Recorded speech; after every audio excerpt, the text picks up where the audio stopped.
As pessoas enxergam as suas próprias interpretações, não a realidade em si, porque as suas crenças limitam o conhecimento. Quem não entende disso vive de frustração. Mas se a realidade que você enxerga é apenas um fruto da sua interpretação, até que ponto você realmente conhece a si mesmo? Esse vai ser o ponto desse vídeo. Hoje vai ser um vídeo que não vai ter mapa mental, vai ser um vídeo puramente roteirizado sobre um conteúdo que eu estou amando estudar, a psicologia social aplicada. Vou mostrar passo a passo de como isso afeta nossas vidas e talvez mudar sua mente e mudar sua vida. Esse vai ser o meu foco com o vídeo de hoje. Sem mais delongas, sem mais introduções, vamos ao conteúdo. Entenda que esses pontos levam a fundamentos importantes. Esse vídeo é focado na sua identidade, por seus fatores históricos que foram passados de longo de vidas, de longo de momentos, onde você tem várias camadas, você tem uma espécie de cebola que vai crescendo suas camadas, variando com sua experiência, com suas fases, com suas coletâneas de vida. A correlação desses pontos, da identidade e dos pontos históricos, é uma coisa linda.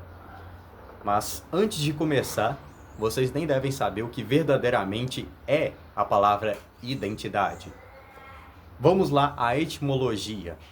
A identidade vem do latim identitas, sendo idem significando o mesmo, e que seria o sufixo tas, que viria depois, indica uma qualidade. Então, juntos, identitas se torna qualidade de ser idêntico. Tudo certo? Perfeito. Falando psicologicamente, isso se torna diferente, pois a identidade não é uma essência estática. Entenda que esse paradoxo, ele ele é algo que não se pode levar ao literal da palavra. A identidade não é imóvel, ela se molda por memórias, crenças e interpretações. Diferente de pensar que ele se mantém durante toda a vida, ela é modulada de acordo com seus fatores históricos. Por isso, nós vamos modular e colocar essa etimologia não de forma literal, mas de forma como algo estável, que foi trocando, invertendo, alternando, adaptando com os ambientes. O sentido de eu mesmo é uma linguagem cerebral, onde ele pega e calcula suas histórias e convivências. Ali ele enxerga o sempre fui assim. Mas lógico, nós mudamos constantemente. Entenda que é uma interpretação mental para classificar uma instabilidade psicológica. É como uma linha de continuidade fácil, onde você consegue compreender quem é você. Então você tem uma linha histórica, fácil de compreender, para você entender no seu cérebro, para que ele não gaste muita energia, envolvendo muitas memórias complexas, muitas emoções, e ele pensa num complexo, algo que vem passando nas gerações, e ele vai colocando isso como um fato. Então ele simplifica para poder resguardar a energia. Essa classificatória é com uma estabilidade para que o cérebro consiga ter uma ordenação, um comportamento baseado naquilo que você já fez, naquilo que você já é seguro de fazer, naquilo que você sempre se entendeu. Por isso você olha para o passado e pensa, eu sempre fui assim. Mesmo que você tenha mudado muito. Isso é até de uma forma irônica. Agora eu vou trazer uma metáfora para ficar mais fácil. Nós temos o rio Amazonas e nós temos o rio Nilo. Ambos os dois são rios, são frutos que vêm dos lados do mar, mas eles têm colorações, eles têm uma água que é totalmente diferente. Isso é totalmente fora do que estaria na identidade. Por mais que ambos sejam rios, ambos são diferentes, são fatores. A diferença é que aqui a gente fala de história. Então seria um período, uma modulação. Tudo certo? Vamos continuar. Entenda que o nosso cérebro, mais uma vez, ele filtra informações pela memória, a emoção e as crenças. Então, baseado na identidade formada, ele interpreta a realidade de forma diferente, variando de cada indivíduo. Esse processo é tão poderoso que é equivalente a 5% onde você tenha uma realidade, uma noção de realidade consciente, para um contraponto de 95% em que você enxerga uma realidade inconsciente, algo puramente interpretativo, variando das suas condições históricas, que mais uma vez é a sua memória, as suas emoções e as suas crenças. Nosso cérebro, ele dá essa filtração para que ele possa entender e compreender, baseado na realidade, algo que seja no valor dele, algo que ele compreenda de maneira fácil. Vamos a um exemplo, uma metáfora. Quem foi posto em várias situações sociais tem uma tendência maior, uma facilidade em se expor em situações sociais. Então ele consegue falar, expor suas ideias, contrapor, comportar, ter uma clareza de ideias para poder ajudar, para poder compreender quem está escutando, o ouvinte. Em contrapartida de pessoas que foram rejeitadas em suas ideias, tende a ser piores no agir e até no público, até consigo mesmo. Essas pessoas que não tiveram essa aceitação, essas pessoas que tiveram uma rejeição de ideias e colocada muito cedo em práticas, em processos em que ele não utilizava da sua própria criatividade, vamos dizer assim, eles tiveram uma interpretação do mundo muito mais hostil. Por enquanto, a gente está falando sobre interpretações simples, mas agora a gente vai aprofundar um pouco, falando de fatos científicos sobre a sua história e a sua identidade. Agora eu vou apresentar uma teoria que é incrível, que eu descobri recentemente e, sinceramente, vou falar para vocês, não é aplicável a todos, mas ela é muito bem utilizada e ela é bem fácil de compreender, porque ela é uma linha bem tênue, onde a gente consegue entender e compreender cada fase. Eu estou falando da teoria dos setênios. Essa teoria, ela envolve, de forma simples, ela é uma fórmula simples de representar os ciclos de toda a vida, de forma em ciclo de 7 anos. Então seria esses setênios, de 0 a 7, 7 a 14, 14 a 21, 21 a 28, e assim por diante, 28, 35, e vai 42, 40, vai sempre crescendo. Mas nós vamos ficar apenas em 3, que seria a primeira fase, o desenvolvimento físico e a formação da personalidade, que são essas duas que vai formar a primeira, o grande englobado, o ciclo, que seria a primeira fase. Isso ocorre desde o nascimento da criança até os seus 21 anos de idade. Vamos voltar um pouco no tempo e relembrar a nossa história. Isso vai ser um mapa de construção do passado. Vou aplicar alguns pontos importantes para cada fase que for apresentado. Eu vou colocar a minha própria história, vou abrir o meu coração, vou falar verdade sobre meu passado, a minha história, para que vocês possam entender um pouco de como funciona cada fase e o que acontece se isso der certo e o que der errado. Cada fase tem a sua busca por identidade, mas de formas diferentes, por serem influências diferentes. Vamos falar com tópicos científicos, pouco técnicos, mas necessários, porque eu gosto também. Vamos começar lá pelo começo. Após o nascimento, vamos começar a aprofundar nesse assunto, por onde tudo começa. Apenas lembre dessa frase: as pessoas veem interpretações, não a realidade em si. Isso começa cedo e é construído. Vamos lá e começar lá pelo primeiro período, de 0 a 7 anos. Família, segurança. O nascimento é a manifestação de uma vida. Nesse período, até os 7 anos de idade, é característico de um sistema nervoso que regula a forma de confiança e de medo. Por isso, ela não possui filtro nos ambientes, nem pensamento crítico. Ela absorve tudo como é tratado, o ambiente, o contexto, a forma, o jeito, tudo em sua volta ela absorve para si. Ou seja, melhor dizendo, a criança de 0 a 7 anos é uma massinha de modelar, onde ela é facilmente moldável de uma forma até instintiva, biológica, onde você possa movimentar, e a plasticidade do cérebro é muito rápida. Ela tem processos sinápticos muito rápidos, então ela tem essas conexões de forma muito veloz. Ela sempre conecta de uma forma muito mais rápida. A criança aprende mais rápido do que um adulto. Por isso, ela absorve tanto os contextos hostis quanto ambientes seguros. Esses climas de afeto.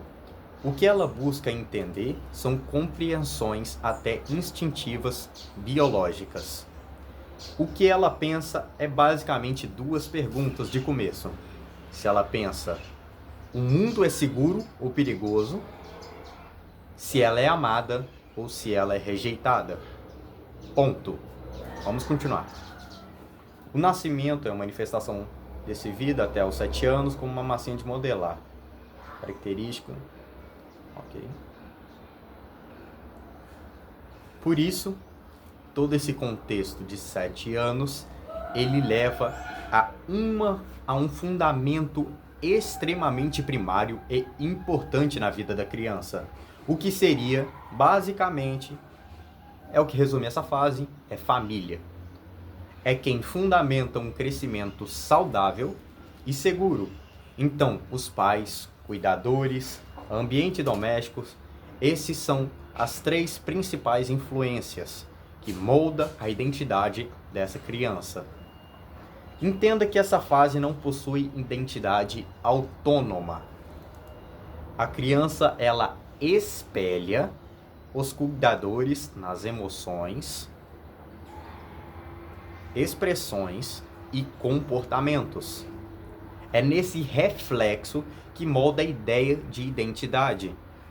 No seu termo, identidade por projeção, por introjeção. Perdão. O termo técnico dessa fase se chama identidade por introjeção. Por isso, essa criança ela absorve de forma totalmente fácil. Ela consegue modular a respeito de como tratam ela e ela molda através desses comportamentos, dessa emoção, desse sistema nervoso, que se ele está sentindo confiável, se ele está sentindo seguro, tranquilo, na paz, ou se ele está sentindo hostilizado, criticado, rejeitado. Por isso, ela não tem essa identidade formada. Ela vai modular de acordo com a sua própria necessidade. Segundo o pedagogo psicanalista Winnicott, ele foi usado por alguns termos, ele foi utilizando de alguns termos que é muito importante da gente entender. Holding, o selfie. A gente vai aprofundar por enquanto só nesses 2, mas tem o handling, tem o playing, tem a mãe suficientemente boa, o ambiente suficientemente bom, mas vamos ficar apenas nesses 2, o holding e o selfing. Vamos começar pelo holding, que significa sustentação. Entenda que a criança não é lógica, racional, exata. Ela interpreta com um sistema límbico, ou seja, ela não entende argumentos que você entenderia, você explicaria. Mas ela entende a sensação, a modulação, o ritmo de estar sendo repreendida. Não necessariamente ela vai te entender a palavra como pai, mas ela vai compreender que ela está sendo repreendida. Alguma emoção está fazendo ela sentir que aquilo ali não está correto. É uma espécie de rejeição. Entenda que o holding é a passagem de segurança emocional e apoio à criança pelos cuidadores, normalmente pela mãe, que faz essa sustentação, que tem essa inteligência emocional mais aflorada e ela faz essa utilização. Agora vamos ao self. O self, que significa literalmente eu, é o resultado do holding, separado por duas categorias, o verdadeiro e o falso. Mas lembre disso, todo contato, toda conexão, toda resposta que ela receber, um sorriso, uma rejeição, uma ausência, fica gravado como padrão de referência por quem ela acredita ser. Por isso, o self ele é separado dessas duas formas. Se ela sente ausente, se ela sente que ela está sendo ausente, se ela sente ausência ou se ela está sentindo aceitada. Vamos separar de uma forma simples. Vamos começar pelo self verdadeiro. O self verdadeiro é o resultado de uma condução com amor, atenção e aceitação. O olhar para a criança com receptividade. Ela sente, sou digna de receber afeto, sou digna de ser amada. Isso resulta em uma curiosidade para o mundo e uma confiança que sempre progride. O seu jeito como é tratado é como ela enxerga a sua própria identidade, seja para o bom ou seja para o mal. Nesse caso, se é o verdadeiro, seria um resultado benigno, algo que seja eficiente, bom para a identidade dela. Mas quando nós temos um contraponto com um self falso, nós temos uma condução com instabilidade, nós temos uma hostilidade e uma ausência. O olhar com rejeição, ela sente, tem algo em mim que está errado. Eu não mereço. Isso resulta em uma fuga com o mundo. Uma crença que tem que se aprovar de forma social ou para fatores externos. E ela gera essa instabilidade, essa falta de noção de que ela pode ter um valor. Agora eu vou falar um pouco da minha história. Na minha infância, eu tive um pai centrado no trabalho, na empregabilidade, e apenas via ele durante as construções e na igreja. A minha mãe, ela veio de condições emocionais instáveis para poder conceber uma vida. Ela não tinha ideia de como ser mãe. Com um tempo, as minhas irmãs, elas tiveram filhos e filhas. O que deixei de ser a única criança da família e virei o irmão que estaria solitário, o único ali debaixo da casa dos pais. Eu não entendia, mas no fundo, no meu cérebro, eu estava criando a crença de que tinha que me virar, porque o mundo era perigoso. Eu tive que me adaptar. Nessa questão, eu cresci com condições psicológicas, já citada antes. Eu sentia que o mundo, ele era, vamos supor que ele não era seguro, ele era hostil. Por isso, quando eu cresci, eu tive algumas condições que eu vou citar agora. Eu tive uma condição de hipervigilância, então é até clássico do povo vir falar pra mim que eu tinha um olho aberto, as orelhas gigantes, eu era atento, nem piscava, chegava olhando todo mundo. Mas isso é uma característica de uma fase ruim durante esse período, que seria uns olhos maiores que a cara, que eu coloquei aqui, observando e tentando adivinhar o mundo. Essa parte foi mais caracterizada ao início.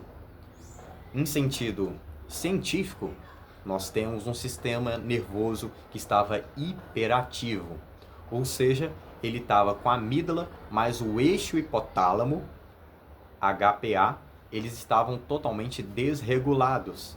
Ele vivia tentando entender e compreender se as pessoas eram hostis ou se elas eram confiáveis, porque eu não tive essa base. Outra coisa também, eu posso citar a teoria do apego. Por não ter esse acesso, tive uma confiança básica para prosseguir. Por não ter esse acesso, tive uma confiança básica para prosseguir para as outras frases. Ou seja, por eu não ter esse contexto, eu não consegui ter essa capacidade para poder passar para as outras fases de maneira correta. Além da minha busca de valor não ser em mim mesmo. Eu me adaptava, uma máscara para poder adaptar a cada pessoa. Era uma forma que eu buscava para poder me colocar nos lugares de uma forma segura, onde não necessariamente era o Daniel que estava ali, mas era outra pessoa. Logicamente possui outras características, mas vou citar essas duas por questões de segurança. Mas como eu superei essa fase, esse terror que foi na minha vida? Vamos entender que no nosso cérebro, entrando na neurociência, existe uma fórmula do nosso cérebro ao automático. Vamos lá que isso aqui vai ficar um pouco complexo. Tem uma teoria chamada teoria de Hebb, que diz: quanto mais se tem um comportamento, também assim repete ele. Isso conta medo, raiva, inseguranças, culpas, desejos, etc. Quando vivemos um mundo no automático, isso reativa neurônios de experiências passadas. Para resolver isso, é preciso entender as condições e enviar ao cérebro que isso não é um perigo. Vamos lá, passo a passo. Como eu superei nessa fase, se leva a essa modulação da neurociência. Essa teoria de Hebb, ela dizia que quando eu fazia um comportamento, eu tendia a manter ela no automático, porque era uma dor que o meu próprio corpo entendia, que o meu cérebro, que minha mente, que ela compreendia e colocava como menos, vamos supor, como menos perigoso, porque era uma forma de eu não lidar com um desconhecido, coisa que eu deveria aprender logo lá na primeira fase.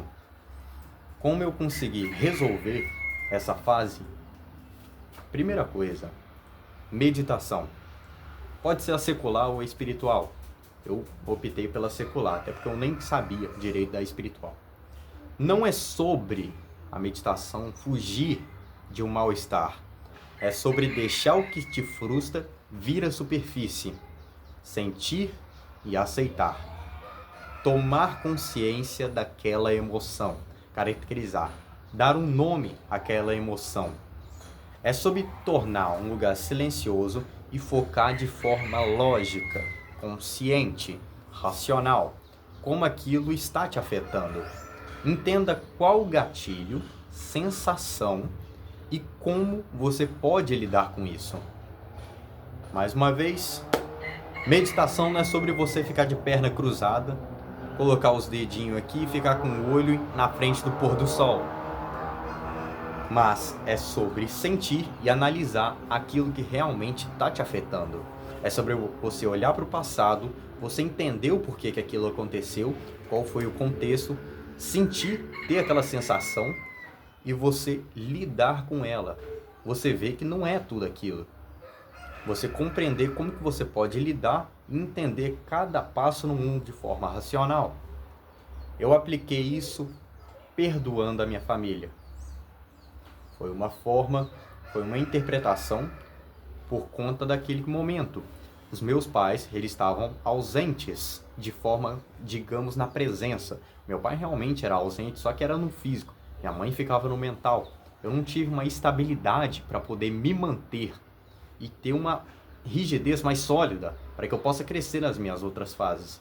Mas graças a Deus eu compreendi cada um deles, os pontos deles, cada ponto, características que ele me colocou. Eu coloquei, modulei, entendi, compreendi o que estava acontecendo, eu perdoei eles e assim eu consegui melhorar e condicionar as minhas energias. Então, o que era uma frustração virou um entendimento, virou um perdão por mim. Então, eu deixei essa parte de lado. Na verdade, não de lado. Eu sei que ela existiu, eu sei que ela teve um fundamento. Eu agradeço por eu ter tido essa fase, porque isso me deu consciência no futuro. Mas hoje, eu entendo que se eu tivesse tido essa fase, eu poderia ser muito mais feliz, mais consciente, mais em paz durante o dia de hoje. Mas como eu não posso mudar o passado, eu irei modular o futuro, mudar pelo presente. Outra coisa que eu fiz foi a terapia. Eu não estou nem dizendo numa clínica, mas sim uma coisa que é simples, numa simplicidade. Já foi descoberto cientificamente que se você utilizar uma terapia onde você somente anota as suas ideias, anota as suas frustrações, anota as suas condições num diário, anotar o que fazia você sentir frustrado, desconfiado, o que você sentia. Foi uma forma de compreender um lado meu que gritava, que eu não estava escutando. Por isso, quando você se usa um diário, você traz o inconsciente, algo que você sentia pela sua emoção, você traz de forma racional. Você transforma aquilo numa ideia, algo factível, que você possa entender ponto a ponto. Você traz uma perspectiva lógica. Então você traz aquele medo inconsciente, você coloca aquele medo na sua frente, encara ele de forma consciente e vê se aquilo ali é verdade. Você sente ele, abraça, porque isso é você, e você compreende, modula e você evolui. É como você ver o erro e acertar, e nunca mais errar. Você agradecer por ter errado, porque você acertou e você melhorou. Outra, e por fim a terceira que eu mais fiz, foi a conversa. Hoje eu tenho tempo e voz para poder falar sobre esse assunto com a minha família. Eu não sou muito de desabafar, mas é para um sentido de compreender. Eu não estava desabafando as minhas emoções, mas eu queria que eles compreendessem o meu lado, o meu ponto, a minha ideia, para que eles possam ver o meu sentimento e como foi o Daniel lidando com aquelas situações. Hoje, graças a Deus, eu já sei sobre todas essas questões que eu modulei, conversei com a minha família. Então, hoje eu aplico com o meu irmão e quando eu tiver no futuro próximo, eu vou aplicar aos meus filhos.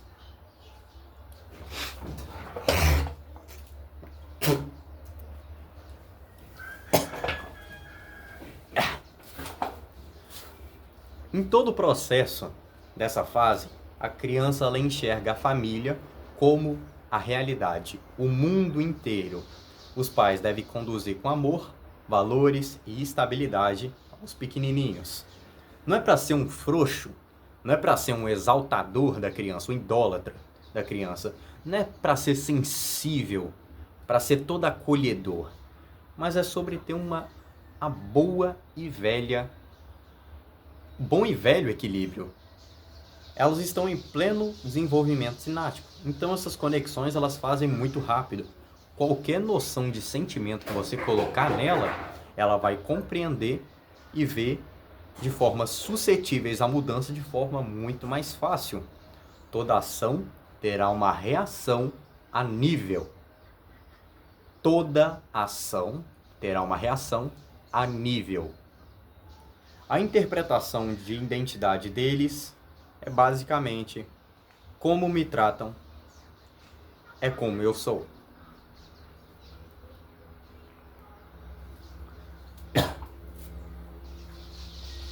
Finalizando os de 7 aos 14, aqui nós vamos entrar.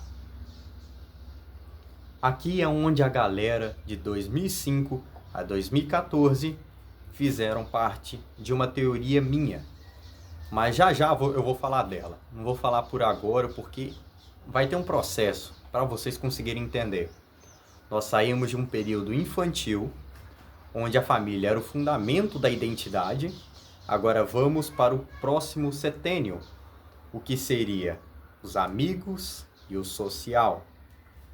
É onde ela conclui os potenciais do mundo, saindo do ramo da família, dos 7 aos 14 anos, a criança / adolescente, ela se descobre quem ela é dentro de um grupo social. Ela se entende e compreende a forma como o mundo ele pode ser através de seus amigos, de suas interações sociais. Nós aprendemos a parar de refletir o tratamento dos pais, o sentimento que eles passam, e a gente passa a pertencer. Isso é totalmente diferente. É uma outra fase. O adolescente ele possui os valores vindos de lá da família, que ainda se mantém. E ele vai começar a buscar por contextos semelhantes ao que ele foi ensinado naturalmente. A forma como que ele foi tratado, ele irá aplicar, ele irá modular para poder entender os próprios amigos, os próximos amigos. Então, valores religiosos, esportes, estilos musicais, regras, condutas, ideias, o que os pais trouxeram, ele vai utilizar de modulação para poder entender e compreender quem pode ser seguro, quem pode ser perigoso. O que essa fase ela vai buscar é basicamente quatro perguntas-chave. Eu pertenço? Como eu sou visto nesse grupo? Quais são as regras que eu devo seguir nesse grupo? O que eu entrego e o que eu recebo? Nessa fase nós encontramos na sociologia o chamado eu social. E depois de um tempo a gente vai compreender que isso é o protocolo social. Mas vamos focar apenas no eu social. Mas para a gente poder entender como essa fase funciona, a gente tem que entender como o cérebro ele reage a essa nova fase. O que ele aprende na teoria. Entrando na neurociência, nós temos uma expansão do córtex pré-frontal. A rede social, onde teria essa parte, o planejamento e a empatia. Ela ajuda a entrar de forma mais compreensiva dentro desses contextos sociais, dentro desses ambientes. Além da mielinização, que é um processo de controle dos impulsos. Mas, logicamente, não vamos ficar só aqui, porque é uma coisa... Eu vou dar uma resumida. Acontece com a rede neurosocial cerebral, segue os nomes, córtex pré-frontal medial, nós temos a junção temporoparietal e nós temos o sulco temporal superior. Essas três são caracterizadas por uma movimentação, por uma condição, uma evolução no social. Dentro, uma identificação e tem intenções em grupos sociais. Isso leva a um desenvolvimento da chamada teoria da mente, que é dita a capacidade de compreender os estados mentais, sendo de você mesmo quanto os outros, como uma habilidade sociocognitiva construída. Então toda essa movimentação, toda essa forma, todo esse social, ela influencia na nossa mente, o que ativa essas redes sociais que temos no nosso cérebro para poder acessar essas ideias, esses comportamentos, nós podemos aplicar durante a vida real, na nossa realidade. Essa teoria da mente, ela dita que o que a gente aprende durante todos esses contextos, elas viram uma espécie de identificação de tanto de você quanto das pessoas. Então essa rede social ela é uma espécie de intercessora. Você compreende a si mesmo e compreende os outros em cada passo. Isso é uma certa maturidade. Demanda um certo processo para que essas coisas aconteçam. O objetivo dessa fase é buscar referências fora do ambiente familiar. Na verdade, o ambiente familiar ainda ele é presente, mas ele não é tanto quanto antigamente. Ele tem uma identidade baseada nos grupos sociais. Tendo em vista isso, ele busca identificar adultos significativos, como os pais, professores, artistas, personagens, super-heróis, etc. Vai variando. Os personagens eles podem ser muito bem distribuídos. A criança pode aceitar várias coisas diferentes, mas em geral, os pais, professores, artistas que eles gostam, personagens, enfim, vai modulando e vai dependendo daí da criança, do que ela vê como certo, como correto. Essa fase ela tem uma tendência ao adolescente buscar novas interpretações do mundo, buscando novas ideias, novos amigos, novos gostos, novas recreações, novos estilos. Tudo para poder se descobrir. Onde ela vai poder elaborar o seu sentimento pelas coisas. Ela vai descobrir as coisas que elas gostam através do social. Ela entende o tratar, mas não argumentar. Ainda assim, da mesma forma que o 7 do 0 ao 7, agora também aqui no 7 aos 14, também vai ser modulado. Vai ser um exemplo em que vai ser tratado com o tom de voz, com a emoção. O sistema límbico ainda está muito em desenvolvimento, o córtex pré-frontal ainda está muito fraco, vamos dizer assim. Ele está nascendo ainda, está em processo. Então ela entende o tratar, a forma como você argumenta, não o argumento, o conceito do argumento em si. Ela enxerga o exemplo, não o conceito. Nós aprendemos a lidar com erros, tratar os outros e como contata cada pessoa. Vamos voltar nesses dois aqui? Ela entende o tratar, não o argumentar. Entenda, a criança ela segue um exemplo. Nessa fase, ela vê a forma como que os pais eles tratam as outras pessoas, como os professores tratam as outras pessoas. Quando você vê uma criança que ela está num estado na escola e ela vê um outro aluno que é mais bagunceiro, ela provavelmente vai ver aquele aluno como um exemplo ou não, dependendo da caricatura, da mentalização dos pais. Ela não vai compreender, ela vai identificar e ela provavelmente vai modular um pouco sua identidade variando do contexto.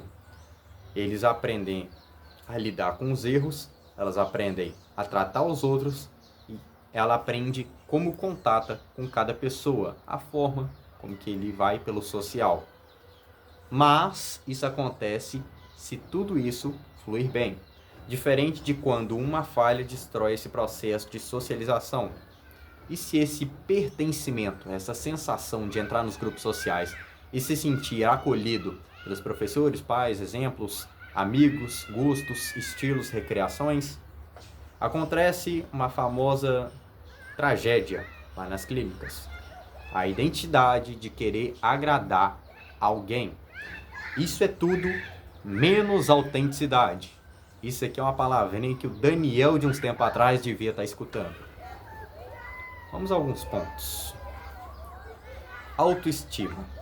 O adolescente não se sente visto, reconhecido ou escutado. Entende que ele vive em função de agradar, muitas vezes oscilando entre submissão para uma pessoa que ele vê maior valor nela, então ele faz uma certa submissão, uma certa timidez para poder pertencer àquele grupo, ou ele pode contrapor, oscilar para uma rebeldia compulsiva, para ser apenas notado. Alguém que ele vê como um valor menor, uma forma como ele poder ser enxergado, ser entendido, compreendido, ele entra no estouro, ele entra numa rebeldia compulsiva, onde ele busca alguma forma de ser notado. Então ele envolve essa submissão e essa rebeldia, não tendo esse equilíbrio, tendo um outro. Como não tem um equilíbrio, uma compreensão dos dois lados, ela modula de forma contrastante. Então ela tem esses momentos, parece até uma certa bipolaridade. Ela tem uma dificuldade, em segundo lugar, de criar senso de valor interno, como a autenticidade. Então ela mais uma vez vai buscar o externo. Como dito, em vez dela internalizar aquele valor, ela vai buscar alguma condição de melhora, uma condição de aceitação que venha de fora, até porque ela não entende a si mesma, ela não entende seus próprios gostos, suas próprias ideias, ela não entende que o valor dela pode ser concebido e pode ser ajudado, pode ser compreendido pelo mundo, que possa construir, mas ela não consegue entender isso e vai para o externo.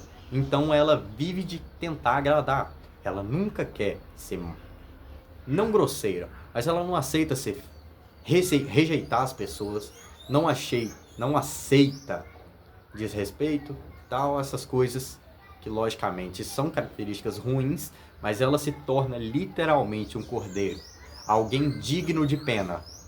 Por isso, se transforma numa certa carência. Mais alguns pontos, elas vêm com uma busca por pertencer. Ela possui uma vontade de ter e participar dentro de um grupo social.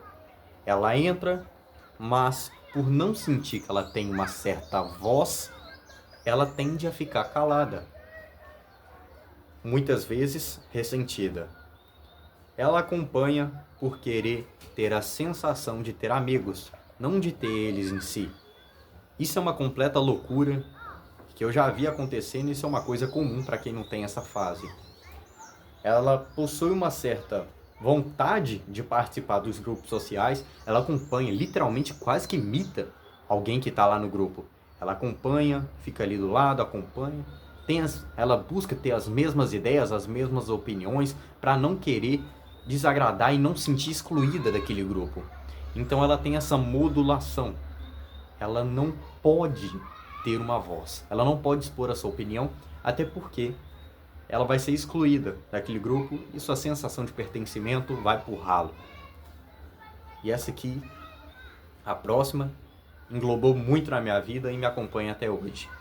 A robotização. Ela mescla um pouco com a de cima, mas ela é de uma forma diferente. O adolescente, ele sente dificuldade de esboçar a sua própria emoção, opinar com certeza e optar por algumas atuações diferentes. É um estado que busca pertencer e tentando parecer humano. Então ela tem essa condição, esse momento onde ela tenta expor a sua ideia, ela quer compreender a pessoa, mas ela pensa em perfeição. Ela não pensa em erros, ela não pensa em falhas. Ela tenta parecer perfeito sempre com o tempo. Ela sempre tem passos firmes, entendimentos, ideias construídas, mas ela nunca utiliza, ela não coloca a voz dela para colocar isso. Então ela fica meio robótica, o tom de voz fica meio neutro, ela quase não pisca, ela observa muito.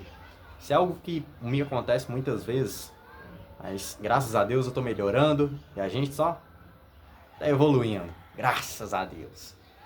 Próxima é a fragilidade emocional. Aqui, o adolescente ele tem uma tendência de não saber receber críticas. Muitas vezes ela fica de canto como um covarde, apenas criticando quem ela queria ser. Então ela não compreende o externo. Ela vê quando ela recebe alguma crítica, quando ela tem alguma rejeição, ela se sente com seu ego manifestado, corrompido, vamos dizer assim, algo que afeta o seu ego, e ela sempre está observando quem é mais carismático, mais engraçado, mais inteligente, mais de alguma forma que envolva as pessoas, ela se sente rejeitada, pois é uma pessoa que está muito acima dela, que é uma pessoa que é digna de alguém louvável, vamos dizer assim. Então, ela fica sempre criticando por fora as pessoas com quem ela queria ser. Alguém sociável, inteligente, carismático, bem-humorado, enfim, são muitas as características. Entenda que, primariamente, a família ela tem fundamento nessa fase, mas aqui ela se torna um exemplo, não a realidade em si.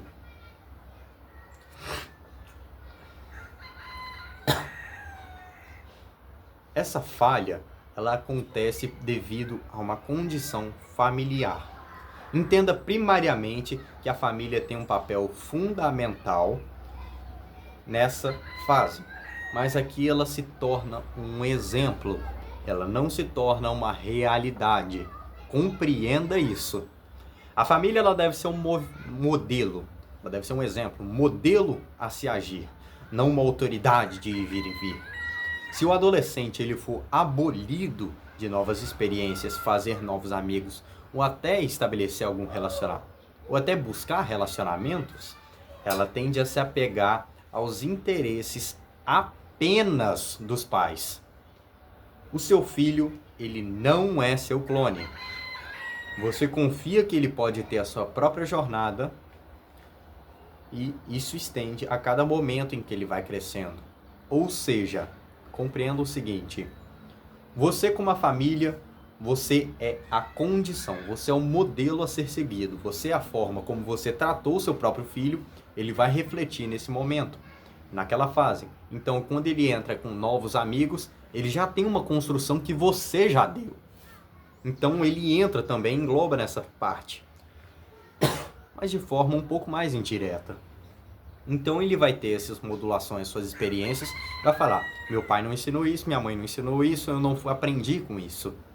Então, ele tem que ter essas novas experiências e, naturalmente, você tem que confiar nele para que ele possa ter esses momentos de lazer, para que ele tenha esses momentos de criatividade, de novas ideias, de novas concepções.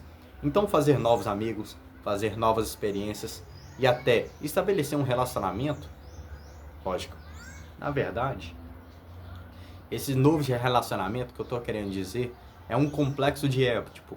Então a pessoa, um indivíduo, a criança, ela tem um interesse ali pelo sexo oposto e começa a compreender aquela interação. Mas você tem que deixar aquele momento acontecer, porque isso vai ser importante para a próxima fase. Isso estende a cada momento que ele vai crescendo. Uma hora ou outra ele tem que sair de casa. Até lá, você tem que dar uma liberdade mínima dele fazer escolhas. Não quer dizer você largar, mas quer dizer com você conversar com calor, não com frieza. Você não tem que estabelecer grandes regras, brutalidade. Você tem que fazer isso, isso, isso. Não. Você simplesmente deve ser o modelo.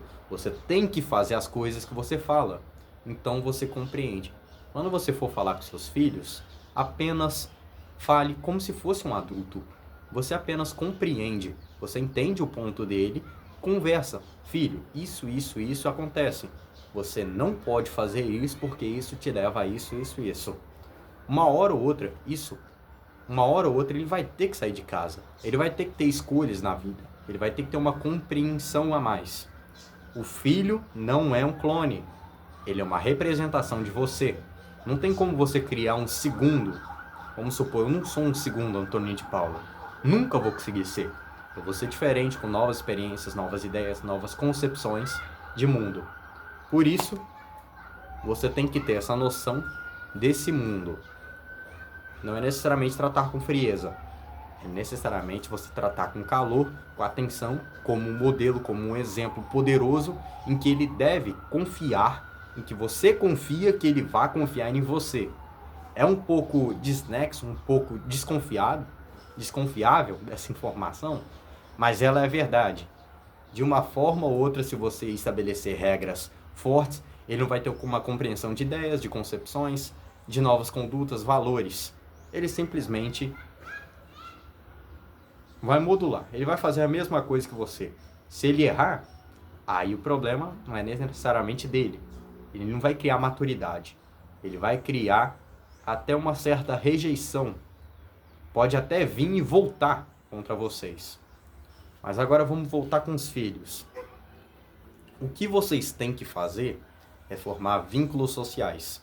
Buscar interações com novos amigos, aprender cooperação, buscar aprender a se colocar, cooperar e lidar com frustrações no coletivo.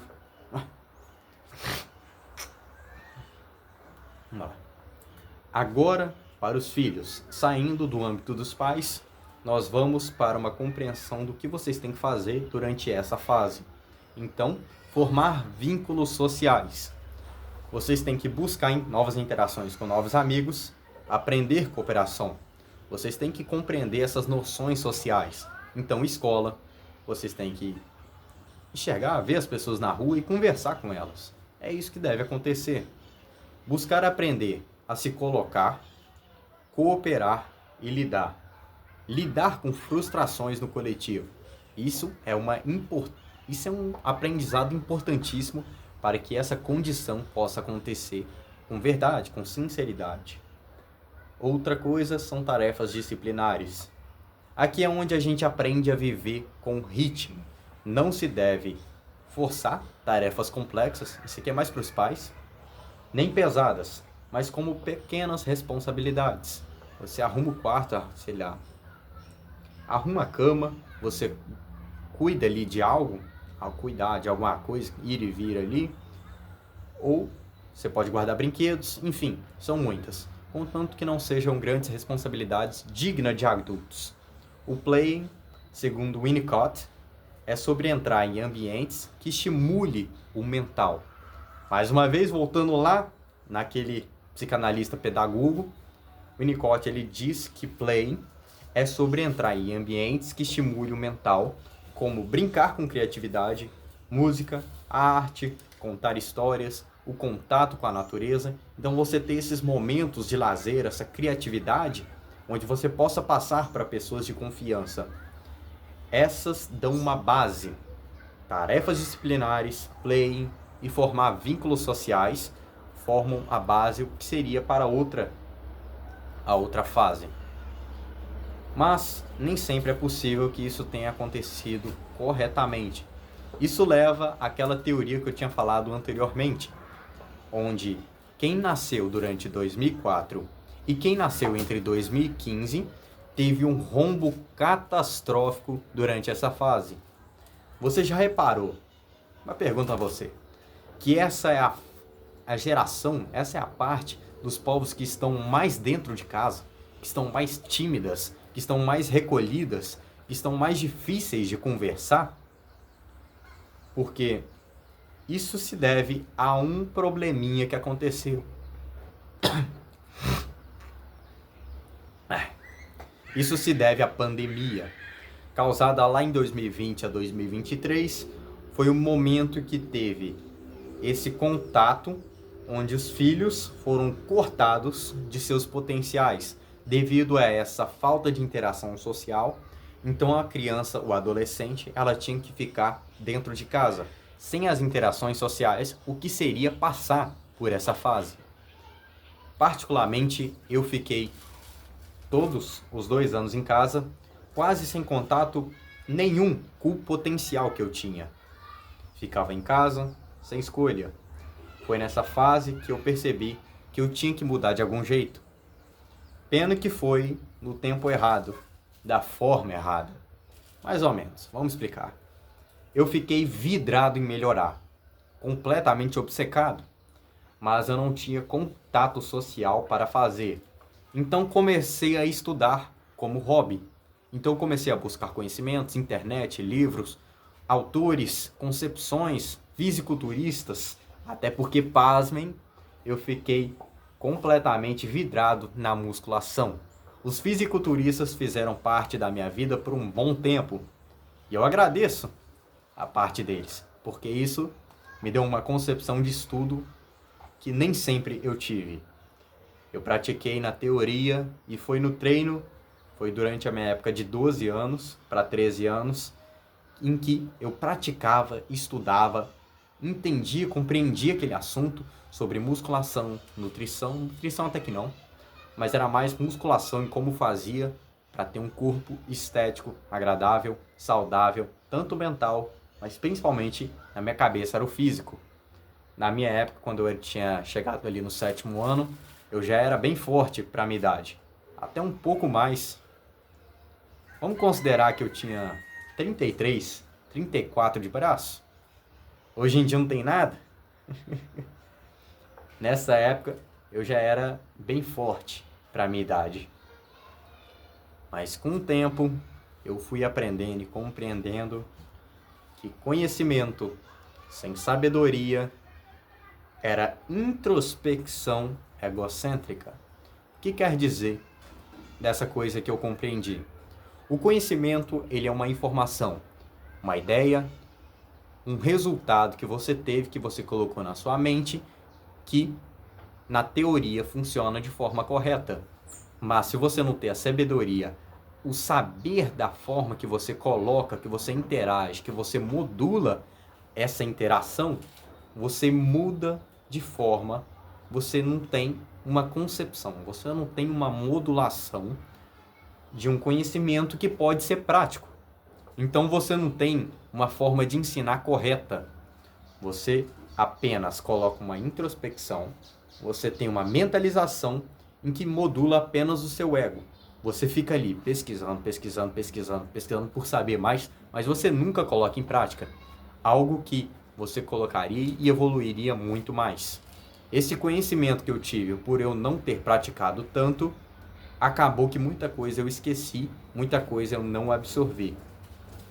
Nesse tempo, as minhas interações sociais eram até boas, mas elas foram decaindo com o tempo, por volta ali do 8º, 9º, 1º ano, e eu acabei indo mentalmente, por mais que as pessoas não saibam, acabei indo mais ou menos no fundo do poço, onde nem eu estava conseguindo me enxergar. Eu não estava conseguindo compreender quem era eu.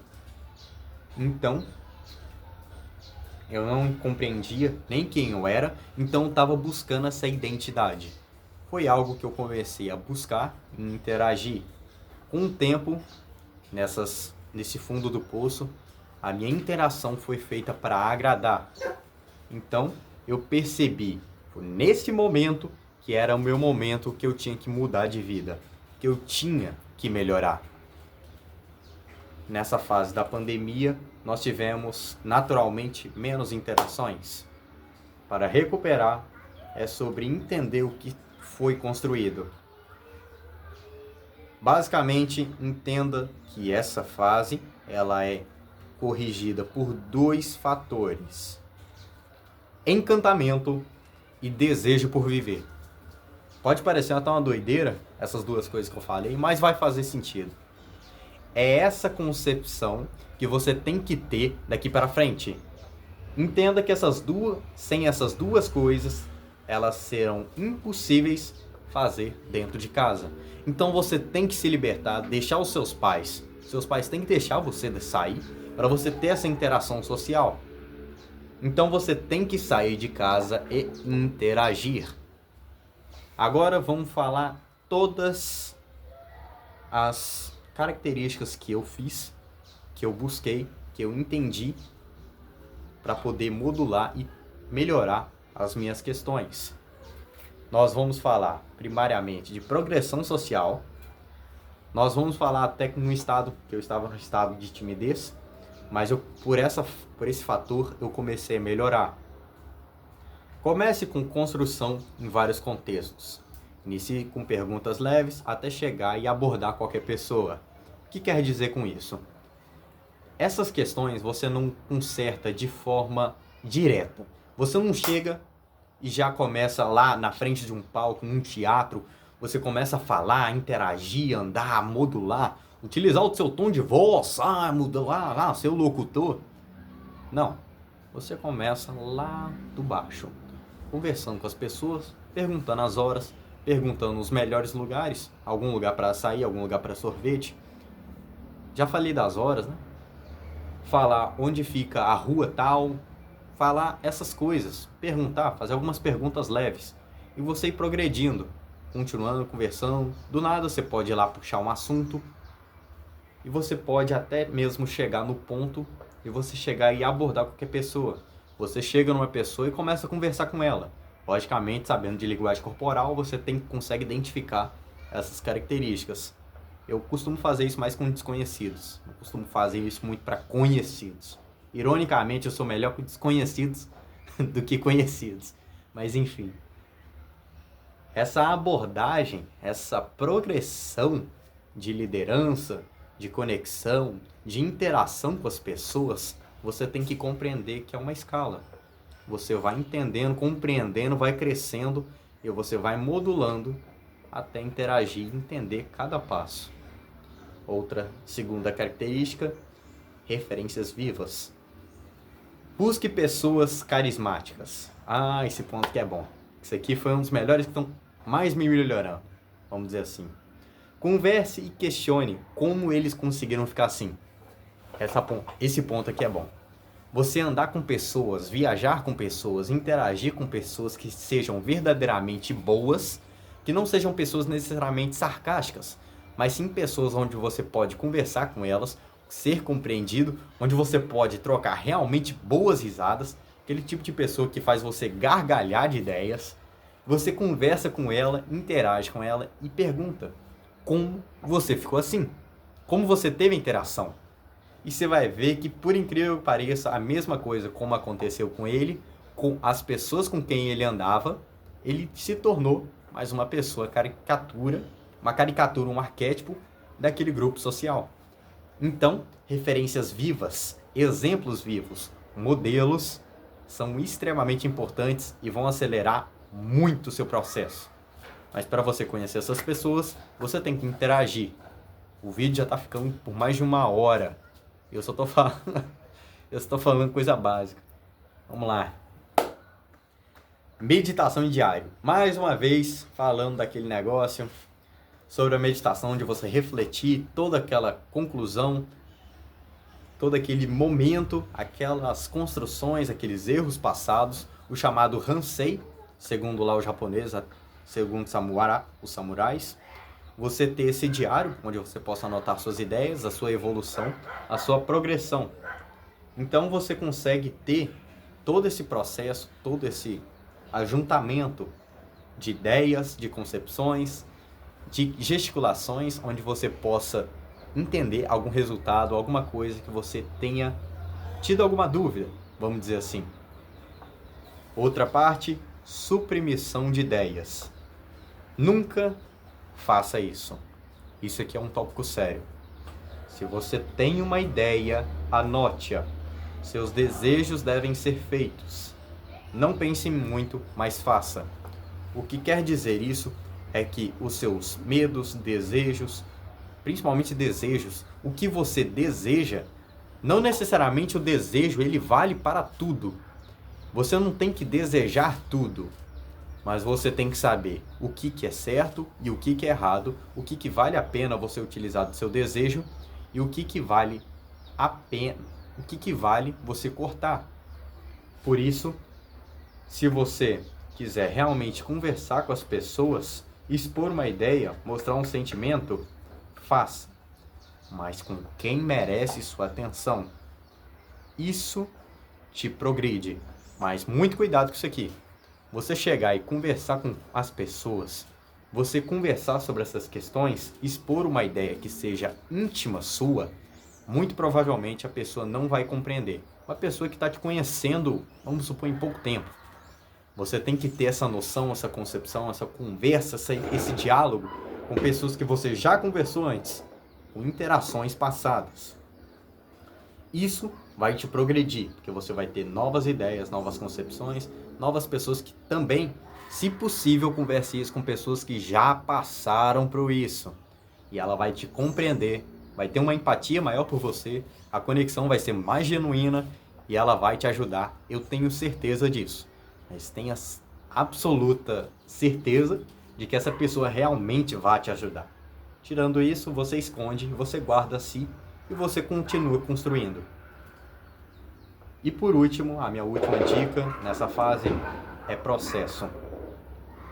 Não apegue ao resultado. Ame o processo de interação. Entenda que se você for melhor hoje do que ontem, você já está melhor. Ao acaso de você ter errado, não feito, conte como tropeço, não como fracasso. Entenda, esse processo, essa progressão, ela deve ser contabilizada. Então você tem todo esse processo, toda essa compreensão em que você vê passo a passo acontecendo, não se apegando ao resultado. Até porque se você pegar o resultado demais, você só fica naquela e você pensa que seu progresso está sendo lento, está sendo fraco, está sendo incompreendido. Por isso, você tem que estabelecer um processo. Quando você pega o seu diário, você começa a anotar alguma ideia, alguma concepção. Estou falando muito concepção e ideias. Mas quando você adota um sentimento que você teve, alguma ideia que você teve, se eu fizer um estabelecimento de storyboard, em que você coloca eu fiz isso, eu senti isso fazendo isso aconteceu e o que eu pensava que poderia ter acontecido. Se você saber estabelecer essa ideia com progressão, sempre com um trabalho mais diário, você consegue compreender e entender cada passo. Por isso, você tem que adotar todo esse processo. Entenda que o processo ele deve ser amado, ele deve ser atendido, ele deve ser trabalhado. Não pelo resultado, mas por você amar o processo. Agora que eu percebi que o notebook está desligado, então eu vou ter que continuar de algum outro jeito. Talvez eu faça um vídeo, uma parte desse vídeo, só que na parte 2, onde eu vou estar falando de autenticidade, relacionamentos, onde eu vou estar falando de uma identidade totalmente formada, onde a pessoa ela se sente fora do mundo social. Então ela tende a buscar compreender novas experiências, novas ideias, e ela ter outros tipos de conduta que não envolve a família. É a criação da autenticidade, seria dos 14 aos 21. Como esse vídeo tá gigantesco, eu vou cortar ele e vou fazer um outro vídeo. Eu duvido que alguém tenha paciência para poder escutar isso aqui até o final. Mas eu te garanto que tudo isso aqui vai ser de bom proveito e que você vai compreender de forma simples, tranquila e com excelência. Esse foi o vídeo, por enquanto, na parte 1. Muito obrigado.